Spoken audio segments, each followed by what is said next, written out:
Hey, hero! And the door's closed. I got the call. What are you doing here? I was just going to be doing a commentary on Meta. Where are you going? Trying to leave, but the door's freaking shut. Yeah, door's locked on the inside. Not my doing. I would have had a key if I did that. Hey TP, have you found the new commentary material? No, don't close the door. God damn it. Well, since you're here, want to do a commentary on Meta with me? Punch that shit! 50. Man, I don't wanna talk about it. Man, I don't wanna talk about it. Yeah. Man, I don't wanna talk about it. I make millions quick and I don't wanna talk about it. Nah, I don't wanna talk about it.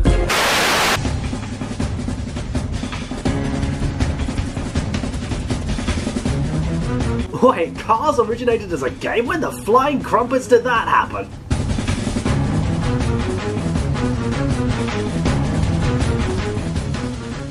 We've seen a few people on YouTube who have made top 10 worst video game cliches lists. And there's our excuse to avoid watching this one. Now it's my turn, except this will be a top 15. For those of you who were unlucky enough to see my original list, which I made 3 years ago, this video will hopefully be much better. Just a quick reminder, this is supposed to be the more tolerable version of this list. Yippee! Here's the restriction. They have to mostly happen in video games, so cliches like brooding and boys that look like girls will not be on here. And here's one thing you should keep in mind throughout the entire video. Before you say, there's supposed to be a test of skill. It's like Josh Scorcher said in his worst Kingdom Hearts bosses list. There's supposed to be a test of skill, not a test of patience. Well, unless you count stuff like Frog Fractions or Candy Box, or pretty much any other kind of game in the emergent gameplay genre, you want to tell me that those aren't supposed to be a test of patience of some kind? And just hear me out. I'm about to say one of the most controversial things I will ever say in my life, but I don't hate escort missions. Yeah, I said it. Maybe it's because I haven't played the more annoying escort missions like in Resident Evil or Earthworm Jim, but I don't hate them. Okay, here are a couple more reasons to hate escort missions. Dead Island, Never Dead, Siren, Siphon Filter, Dead Rising, Amy, Daikatana, Blast Core. You're seriously going to give a pass to an oft-hated gaming trope just because you haven't experienced the worst examples of it? There's something about a viewpoint like that which just seems off. Yeah, something tells me it's going to bite him in the ass later. Ugh, spoilers. Let's go.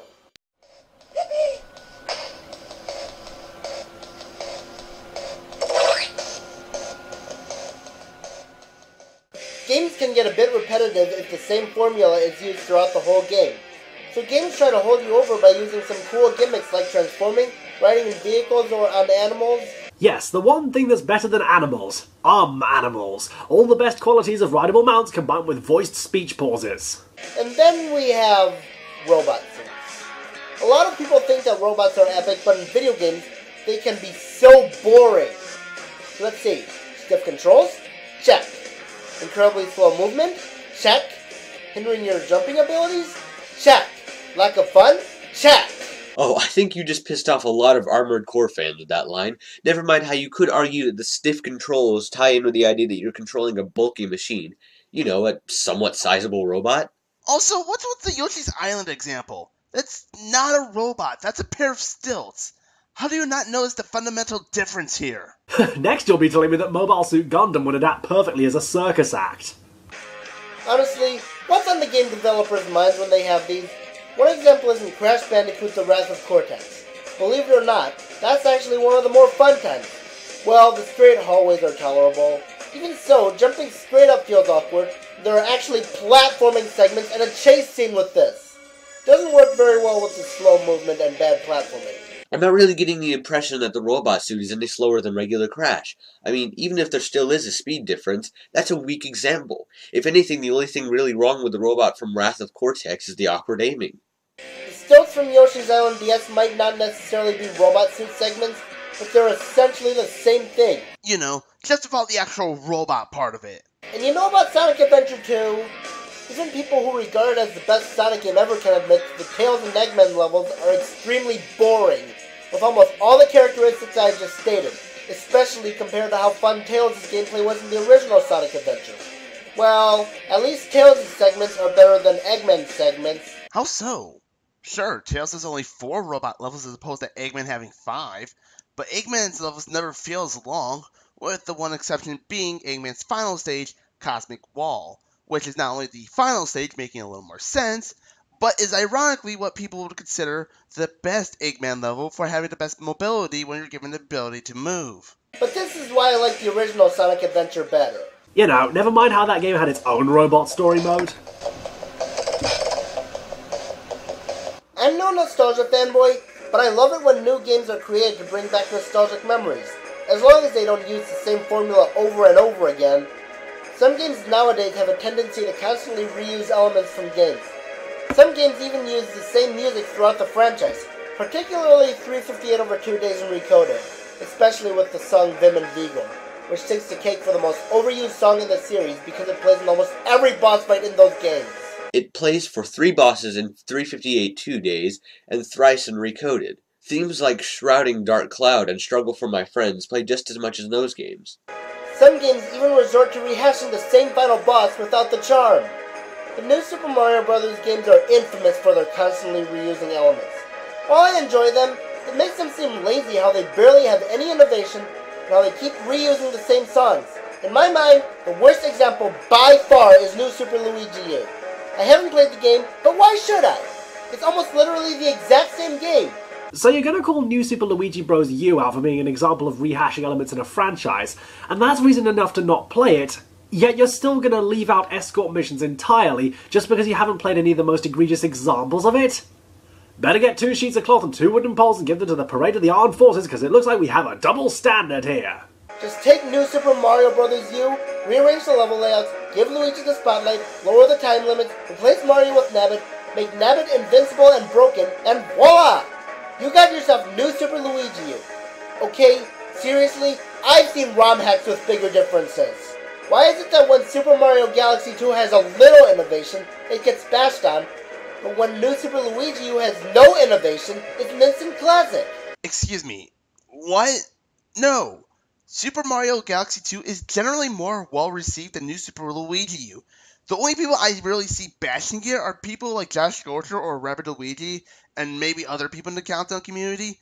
But if Rabbit Luigi's Top 15 Wii Games contest is anything to go by, his fans are not quite the sheep that you're making them out to be. Because it stars Luigi, and he's the best Mario character. Luigi may be cool, but this game has no reason to exist. If it were downloadable content, I would forgive it. But nope, it's its own individual game. Funny story, this game was initially released as a DLC before getting its own disc a few months later, which is still, at best, half price of New Super Mario Bros. U.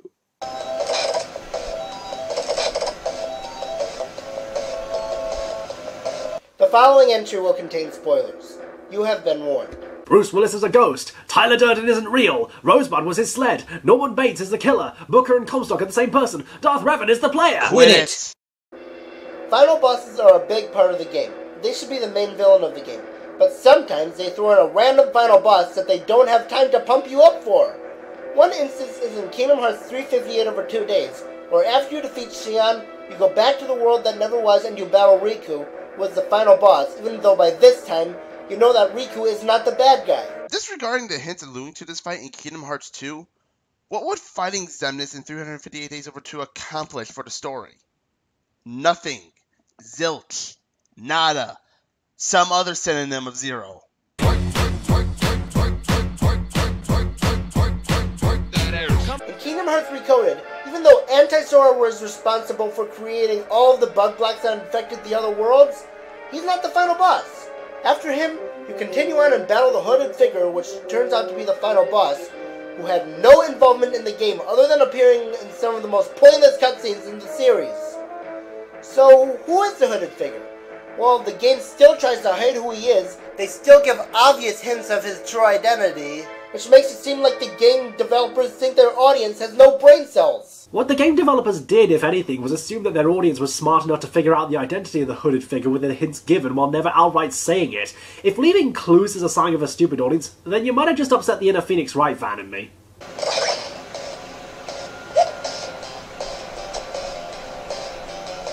Racing games are awesome, and they would have been even more fun if it weren't for one of racing games' biggest cliches, rubber band AI. For those of you who don't know by now, it's where the computerized players' skill levels depend on what position they are. The one in first place starts to slow down, and the ones in last place start to act like racing experts. Thanks to this, sometimes when you win, it'll sometimes be only because the one in first place felt sorry for you, or sometimes if you lose, it feels like it's only because the opponents kept ganging on you. With the items, it also is irritating. They pretty much reward you for being in last place by giving you the best items. This is why a lot of people play bad on purpose, just so they can get the best items. Dude, people aim for first place in racing games all the fucking time. Rarely do gamers race badly on purpose, and in those cases, they're more than likely not concerned with playing altogether, so items to them don't mean shit. The idea that the best item goes to those in lesser places is not inconvenient to play bad, just to accommodate for a shitty time on the track.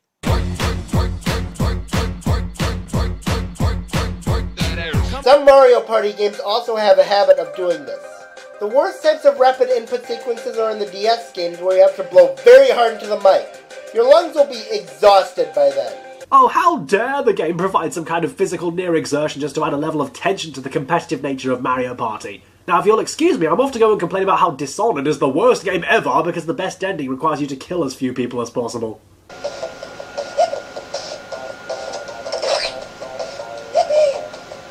Alright, it looks like we're gonna fight Frollo after all. I am so pumped up for this. What's going on? Oh, you gotta be kidding me! We don't get to fight him? Do we at least get to fight him in Sora's story? No? Don't you love how video games tease you by making you think you're going to fight someone, but you don't get to and instead you fight something that came straight out of nowhere? Sometimes, but I'd argue that the Wargo doesn't count as an example of that, seeing as during Riku's story mode, it appeared several times through La City de Coches before becoming the final boss of that world. This is a common recurring problem with some of the Kingdom Hearts games. Like in Kingdom Hearts Birth by Sleep, where the game tells you to go after the Wicked Queen in the Snow White world, but you end up fighting the mirror instead. I know what you're thinking. Well, she wouldn't be able to do anything. Well, in the movie, she tried to crush the dwarves with a boulder, so why not have that be one of her attacks? After all, they made Clayton a boss, and all he had was a gun, so why not? Because you didn't show the rest of that scene with Clayton.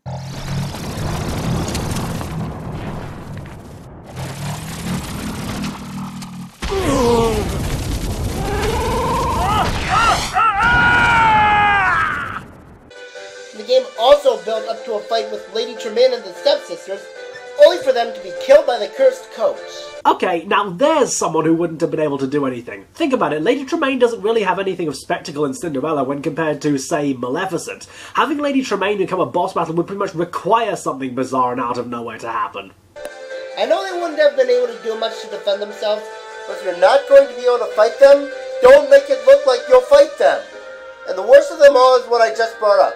They pretty much teased you into thinking that Frollo would be a boss, but how does he die? When his giant monster Wargirl flies in, the momentum happens to blow Frollo off the cathedral. That's stupid!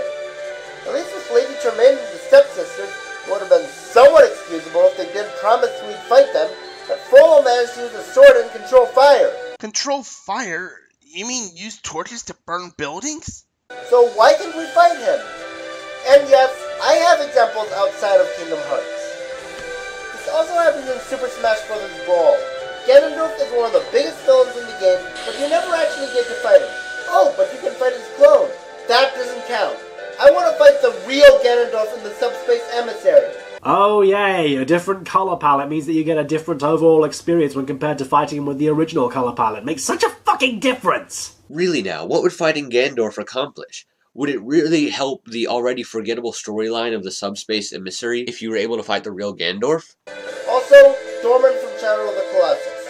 What kind of game doesn't let you fight the main villain? You're expecting standard gameplay and storytelling tropes from a Team Ico game. This segment is dead on arrival. It makes sense that Wander is being possessed by him, and he isn't revealed to be the villain until the end of the game, but come on! Considering the things you did get to fight in Shadow of the Colossus, having a fight with him would be kind of a letdown. Hell, did you not see the final Colossus? Malus was pretty much a giant stone man with his entire lower torso replaced with an entire pagoda.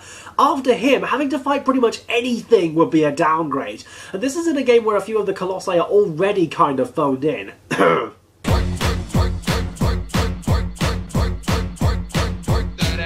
But otherwise, it's inexcusable unless you at least get to fight the original boss later in the game. Which you can basically do with Gandorf at any time outside the subspace emissary. We know about those games that are pretty much unplayable. You know, the ones that are poorly designed with the horrible controls? While I am annoyed with this and it pretty much ruins the game, I can see what was done on accident. But when they interfere with the game on purpose, that's where I draw the line. Another reason I hated Shadow of the Colossus was because of the terrible horseback controls. It's so hard to get aggro to move. Apparently, they did that on purpose to make it feel like you're riding an actual horse. That's not an excuse. Yes, it is. I mean, it's not really an issue until you have to start fighting the Colossi on horseback, which isn't even compulsory until you fight Bazaran, and he's the 9th Colossus. And even then, Argo is really only needed for 3 of the fights, one of which is against Phalanx, the completely pacifistic 13th Colossus. There's also Jasper Buttface Jr., who I haven't faced, but they made him terrible on purpose to give you the feeling that violence isn't satisfying, even though that's the whole concept of No More Heroes. Like Tyven and 10 Gamer said, they're advertising a game in the beat-em-up genre and making you feel terrible for playing it. Ha, funny. I thought the point of No More Heroes that you were able to experience the lifetimes of a total loser with a lightsaber as filtered through the creative vision of Mr. Suda51. And in one of the Angry Video Game Nerd's recent reviews, he reviewed some old game called Desert Bus, a game where literally the entire game is just driving a bus through the desert for hours to get to Las Vegas with nothing to it, because people felt that games were too violent for people. Well, who buys video games just for a bus stimulation? I'm not sure why you're even counting this game as an example in the first place. For one, Desert Bus isn't even a standalone game. It was released on a compilation called Penn and Teller's Smoke and Mirrors, something which the nerd did bring up. For two, considering Penn and Teller's stance on the way violence is portrayed in gaming, I'm not sure that game ever had any pretenses of being a serious statement against violence in gaming or the people's complaining about violence in gaming in the first place. Never mind that, for three, Penn and Teller's Smoke and Mirrors never even made it to stores in the first place.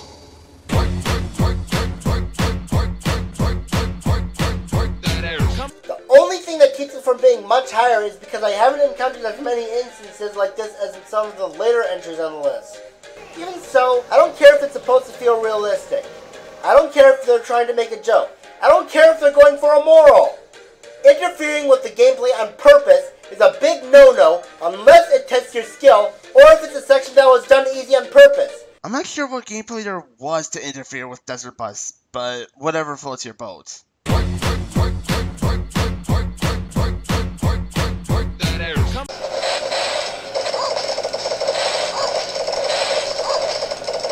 Video games are intended to be based off your skill and make it feel like if you lost, it's because you didn't do good enough. In this case, it doesn't matter if you're a master at the game or not. You will still lose sometimes because of luck-based events. Luck-based events are okay, as long as they don't make a huge difference. There are a few Mario Party games that I played that have this cliche, such as Cheap Cheap Chance from Mario Party DS or Bowser's Big Blast from Mario Party 2. I don't get what people love about Bowser's Big Blast so much. I respect their opinion, but I still don't get what's so great about it. I haven't unlocked the Eternal Star yet. I've seen gameplay footage of it, and I've seen that getting stars depends on what number you roll. Ugh, haven't played it, shouldn't count. Isn't that right, escort missions? The main method of getting stars here is to get them from Bowser Jr., but that only works if you roll a higher number than him, and if he gets a higher number, he will take one from you. Because of this, it can be very possible that someone who's a master at Mario Party can lose easily to a toddler. I think that's the idea.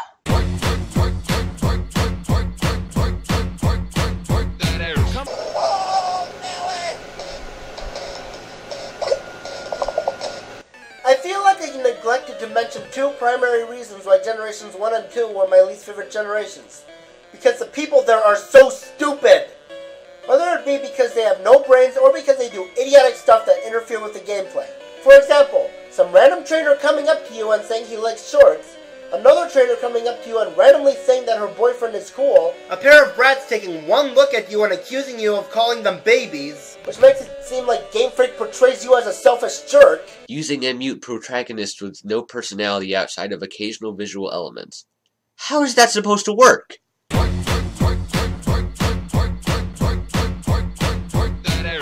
As for the stupid AI, anyone play the original Star Fox? Even though your allies should be assisting you, They chicken out when the boss appears. Whatever happened to friends stay together? Here's a better question. What happened to Star Fox as an early Super Nintendo rail shooter, meaning that incorporating this kind of thing into a boss battle would be kind of awkward?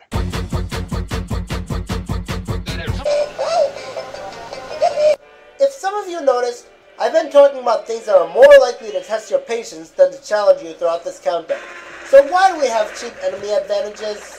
In case you don't know what I'm talking about, then I'll give you some examples. Do you mind if I use the bathroom for a moment? This is also a recurring problem in multiplayer games like the Smash Brothers games. He says, while for no good reason showing footage from Mario Kart before the Smash Bros footage even starts up. There are some assist trophies that serve no purpose but to block the screen so that controlled players can see what's going on. The computerized players are unaffected since they don't have anyone watching the screen.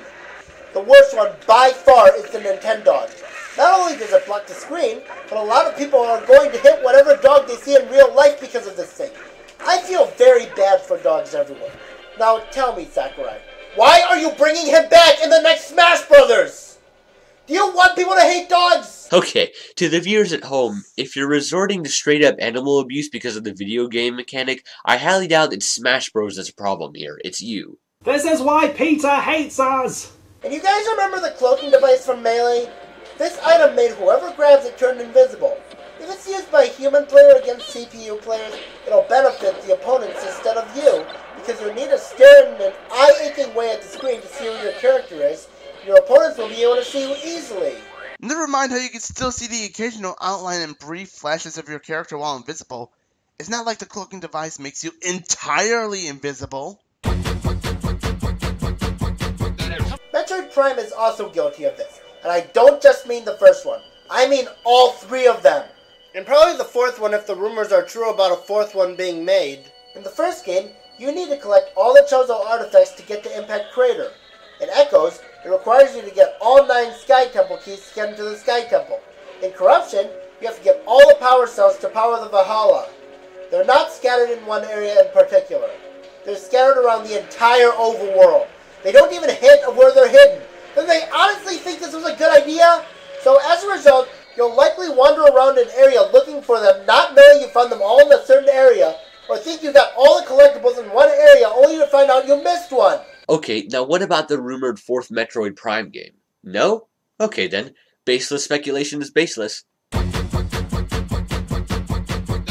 Sonic Advance 3, not only do you have to get the 7 Chaos Emeralds in order to reach the true final boss, but there are 3 steps to getting them.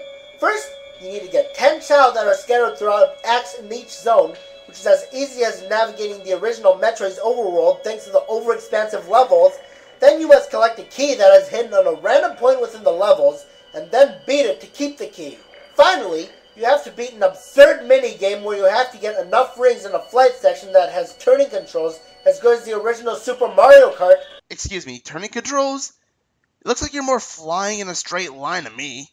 You're sure the point of comparison is Super Mario Kart?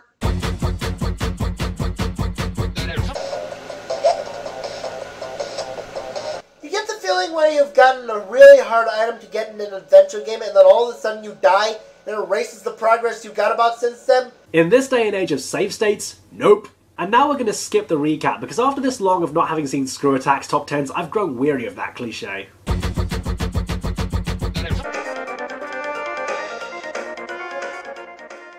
How could anything possibly be worse than losing progress whenever you get game over? Losing progress whenever you get a power cut? Well, not much. Just what I find to be the worst cliche in gaming history. Dark levels! Why? Why do these levels exist? They're the most abominable cliche in any game I've ever played. There's no excuse for them. You know, other than any variety and contrast. In side-scrollers, I guess they're not too bad. In open-world games, they'll give you some huge pains, especially in games where you don't have maps. So why are you showing Metroid Prime footage then? I would say that I'm fairly sure that game has a map, but I don't need to. The footage explicitly confirms it! In Ocarina of Time, when it gets dark, Not only does the awesome music stop, but because of how many hills there are in Hyrule Field, it's so hard to see everything. Even worse when you're trying to retrieve the ocarina from the bottom of the river, because the river is pitch black. The game freaking shows you where it is. It's not like the sky turns completely black at nighttime in Hyrule, or that there aren't any light sources whatsoever. Are you sure you're playing Ocarina of Time, or were you playing one of the Amnesia games? The bottom floors of Hollow Bastion and the original Kingdom Hearts are also guilty of this, since not only is it extremely pitch black, but you keep running against walls. And I wouldn't mind this if it were for the fact that it's hard to tell if you're running in a straight line or running against a wall. Oh, you think that's bad? Try doing some platforming segments in the dark. Who in the right mind thought this was a good idea? Here's a better question. How is the footage you're showing a good example of that? And I thought you said earlier that the dark levels and side-scrollers were perfectly reasonable. And side-scrollers, I guess they're not too bad. Yet you showed this game as a bad example despite having better lighting than Yoshi's Island. House of the Dead Overkill had less continuity errors than this video, and at least that game was joking. I am Meta57 II, and dark levels are what I find to be the worst video game cliche ever.